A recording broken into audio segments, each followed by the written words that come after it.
পুজো মানেই মহালয়ার সকাল, আর মহালয়া মানেই মহিষাসুর মর্দিনী। বীরেন্দ্রকৃষ্ণ ভদ্রের কণ্ঠে মহিষাসুর মর্দিনী না শুনে এখনও বাঙালির পুজো শুরু হয় না।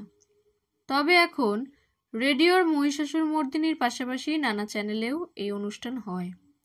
সেখানে দর্শকরা তাদের প্রিয় নায়িকাদের দেবী দুর্গার বেশে দেখতে পান। আর এবারও তার ব্যতিক্রম নয়।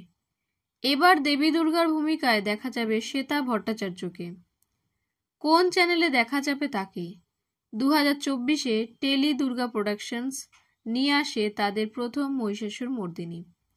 সেখানে দুর্গারূপে দেখা মিলেছিল পর্দার রায়পূর্ণা আরাত্রিকা মাইতির।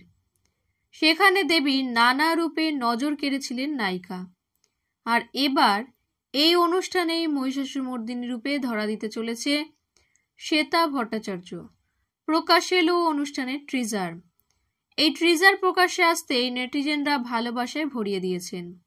একজন লেখেন সেরা দুর্গা, আরেকজন লেখেন জি বাংলাতেও শ্বেতাদিকেই মহিষাসুর মর্দিনী রূপে দেখতে চাই। আর একজন লেখেন কি সুন্দর লাগছে দিদিয়াকে, দেবী রূপে তুমি সেরা, আগেও প্রমাণ পেয়েছি।